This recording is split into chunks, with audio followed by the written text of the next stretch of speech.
Les journées du patrimoine sont propices au voyage dans le temps et à la découverte de trésors à notre portée. Elles permettent également de dresser des passerelles entre le passé et le présent. Ainsi, à Goussainville, les habitants ont pu admirer la sculpture réalisée par Alex Labéjoff dans le cadre du projet de rénovation urbaine des Grandes Bornes et inaugurée par Alain Louis le 17 septembre.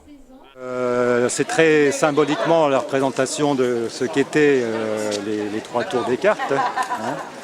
Moi, j'ai souhaité qu'il y ait une interprétation libre, une possibilité de lecture comme les gens le sentent. Personnellement, ce que j'ai voulu y mettre, c'est dans la tour que j'appelle la numéro 1, qui a un vestige de la démolition. Pour moi, ça représente la fragilisation, on va dire.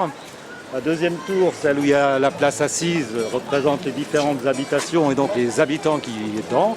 Et enfin, une troisième qui est un futur encore méconnu, mais qui est dirigé vers l'avenir, avec des témoignages qui vont être glissés à l'attention des générations qui vont suivre. En gros, c'est ça. Une œuvre intitulée Mémoire de quartier dont les habitants ont été également les acteurs en y déposant une clé ou des messages symbolisant le lien entre l'histoire d'hier et celle d'aujourd'hui. Située à proximité, la médiathèque François Mauriac était aussi partie prenante de l'événement. Elle a notamment présenté une série de dessins et de photographies prises par les habitants pour témoigner de leur vécu dans le quartier. Le dimanche, c'est à une visite du vieux pays et notamment de l'église Saint-Pierre et Saint-Paul que les Goussainvillois étaient conviés.